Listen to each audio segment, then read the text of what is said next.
Chris, first of all, new season. A lot of newness on this team. A lot of guys. I think there were 9 or 10 new guys to the program. You guys had the benefit of going to Spain in the offseason. How much did that help just with the team bonding and getting to know each other going into the season? Yeah, a lot of new. 10 new faces to the program. 4 of them were, students here last year. Some could practice, some couldn't, but 10 new eligible players for us this season. And then we've talked about it prior, but the Spain trip was invaluable for us, both from a camaraderie standpoint, a get to know each other perspective, and certainly the basketball part of it. We were disappointed in the competition, but at this point, I don't think that's going to have any bearing on where we go from here. But I think what it has done is basketball-wise is we're ahead of schedule. We have more things in because to go over and play actual games in the fall, you have to have more stuff in than we normally would. You talked about a couple of the guys who sat out last year, and I'll ask you about JoJo and CJ before, but just because they have Division I experience, they've been out of the system for a year, are you expecting them to really have a key role in this team this year? They're in competition. That's the best thing that we have going right now with this year's squad is we have competition all the way up and down the roster at every position. We're at least 2 deep, and certainly JoJo and CJ have the benefit of having a year under their belt with practice. With our Aggie program. Certainly Division I experience is always helpful, but I think more importantly, the year under their belt, practicing and learning the terminology and the schemes and how we go about business gives them a leg up. But these other guys, are coming in here hot and heavy and trying to, get their minutes as well. With AJ being your lone starter back, how much are you guys going to be leading on him, especially in that leadership role and as a point guard too? He's going to be in that role anyways.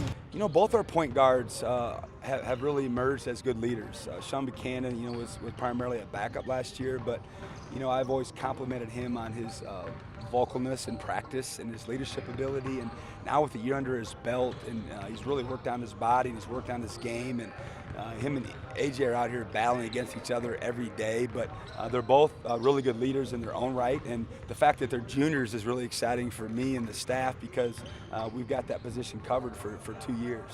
Obviously not having Johnny for, at least first half of the season, but it seems like, with the guys you recruited and guys you have coming back, that position's deep down there. Obviously missing Johnny will be key, but it seems like you have a lot of depth in that post position. Yeah, we were set up to handle something like this, fortunately. Certainly we didn't want it to happen, but the silver lining of it is last year if that would have happened to our starting four-man, we would have been in trouble. It would have been hard for us to compete at a good level, losing a starting four-man last year, Jamario manning that spot. But this year we certainly have capable players and we have some depth like you talked about. We're still 2 deep at that position. It's just that Johnny is such a dynamic player that certainly we're going to miss him until he's back. Coach, what's the leadership been like? And is AJ the guy that everybody kind of looks to right now? I wouldn't say he's the only guy. We've got some returnees that have been better this year.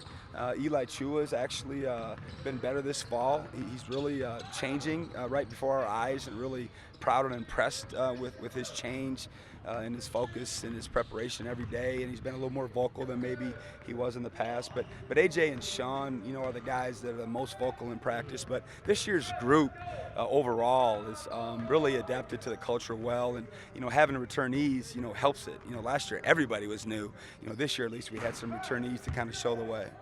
What will be the identity of this year's basketball team? It seemed like last year you had a lot of older players, and Adam touched on leadership, that sort of thing. What will the identity of this year's team be? I think it's going to be, by committee. I think it's going to be our group overall, just having a really good attitude, and it's going to be different. I mean, to lose, the player of the year and the second most vote getter and player of the year in the same season is unheard of. And you're not going to replace those guys. But what I think we have this year is we have more overall depth. We have more good players. Our practices are a little more competitive maybe than they were last year because there's not such a talent disparity between the top and the bottom that we had last year. So I think it's just going to be a group effort by this year's team. Losing Coach Godino, obviously, to Wichita State, you brought in Coach Miller. How has his acclimation to the program been, and what has he brought to the program that maybe you didn't have last year? Yeah, he's been great. We were fortunate enough to get him on the trip to Spain, and I think that sped up his learning process of our system, how we do things, our terminology, and then more importantly, the relationships with his staff, other staff members, and then the players. And he's just got a great reputation. He's a young guy that's can do it all. He can coach, he can recruit, he can communicate. He's really good on the floor, and he's got great energy. And that's probably what I love most about him is when he walks in the room, you notice him. He's got a good presence about him, and he's done a good job of transitioning into his role. Chris, I want to ask you about schedule a little bit, especially the WAC Summit League Challenge. Like, obviously, you've been a part of the Missouri Valley Mountain West Conference Challenge. And did you like this? It seems like it's two comparable conferences, size-wise, RPI-wise, I guess you could say geographic-wise, too.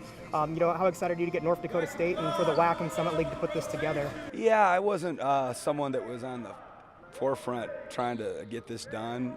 It came before all of us, and they voted on it as a league, and it went through, but I was elated with the draw. In my opinion is, if you're going to pair up with another mid-major, I kind of want to choose who I'm going to play and where I'm going to travel to, but I love what we got in terms of a really good program in North Dakota State coming here, and then to have to go to Denver, which is a pretty easy travel for us. It worked out really, really well, but in the future, I'm not going to be the one that's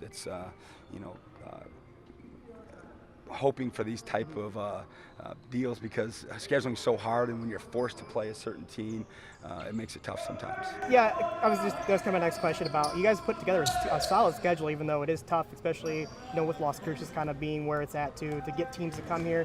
You got St. Mary's coming here for return home and home. You did a home and home with Washington State. So, how key is that for you guys to get those types of programs and get a Power 5 program in here too? It's difficult. Every coach, you guys know, talks about how hard it is to schedule, and we're no different. But we're thrilled with the type of teams that are going to be coming into the Pan Am this year. We're hopeful that the fans recognize these type of programs, and certainly for our rivalry games, they always come out and watch those games. But with the likes of St. Mary's and Washington State, coming into our building and playing us is kind of a big deal for this program. And so we're hopeful that they recognize that, and we have a great home court advantage. But we work hard at scheduling, and my attitude is, as long as we're here, we're going to try to play as competitive schedule as we can. And we want to give our kids opportunities. Last year beating Miami and playing with USC and beating Illinois moved the needle nationally and got more people talking about us, and we're going to continue to do that. Day one, I know that this is like day one because you guys, had the trip and all of that, but now to get these guys kind of in a routine, in a schedule that's being day one, what's, what advantages does that kind of have, and how excited are you for this? Yeah, we're excited. You got to start somewhere, and I think what it does is it gets the games in focus. They know we have 30 practices in 42 days before we play. In the summer and the fall, it can feel like a mile away, but now the games come in focus, and the intensity will be ratcheted up a notch. We'll be able to practice obviously longer per the NCAA and be able to put more things in. So these 30 practices are crucial to us winning and losing games. I asked you right after that Clemson game how this program takes the next step, and I know after a game like that it's hard to answer that question, but now that you're here day one, how does New Mexico State kind of take that next step where not only are they a tournament team, they're a threat in the tournament? Yeah, I think we got to continue what we did last year with being competitive in every game that we play in, having opportunities to knock off the type of programs that we've scheduled in the non-league. It's going to be a challenge, but they're on our schedule, so we have opportunities again. And then certainly going into the WAC, we'll be battle tested, and our goal is to win the championship. It's going to be every year as long as we're here, and it's no different this year. And then certainly for this program historically, especially in the last couple decades, it's breaking through that glass ceiling and winning games in the NCAA tournament, and that will be our focus all year long. I want to ask about Eli, Coach. Obviously, he kind of accepted that and embraced that six-man role last year coming off the bench. Do you expect kind of a bigger role from him, especially being a senior this year? Time will tell. I always tell our guys that I don't choose who starts, who plays the minutes. You guys do. After all the practices that we have, if I did a secret poll, our guys would know who should start, and for the most part, who should be playing quality minutes. I tell them all the time that you guys are making these choices for me, and Eli's doing well. I hope that he has a bigger role. I hope he has a great senior season. That's all of our hope for him. But time will tell. But he's been practicing better, and really like where he's at right now. Any other questions for Coach? Tennessee Owens. What made you decide to give him an opportunity? I know the program in the past couple of years has brought in Johnny McCants from Oñate, Joe Garza from Las Cruces, and what has he shown so far since he showed up?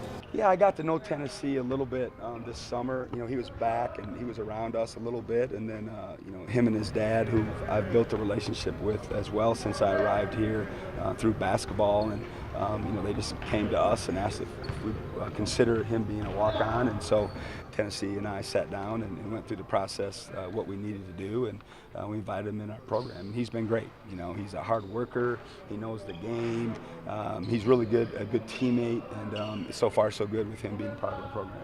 Last one from Colin over here. Being the team to beat in the conference, what are you expecting from your opponents? You know, I was really impressed with the WAC overall last year. The coaching level was really good. You know, obviously we'll have a bullseye on our back, but that's been the case here for a long, long time. I think there's a lot of good teams, a lot of good programs. Certainly, there's a long way before we start playing those games, but hopefully we'll be prepared after our non-conference schedule. Coach, you think you have bullseye on your back with games against your rivals that you had great success with last year up north and down south? Yeah, but that's irrelevant. I mean, certainly, you know, they're going to talk about that, and we're going to talk about that. But, you know, those type of rivalry games, I don't think it really matters what happened last year. They'll all be new games and be big games, each and every one. All right, guys.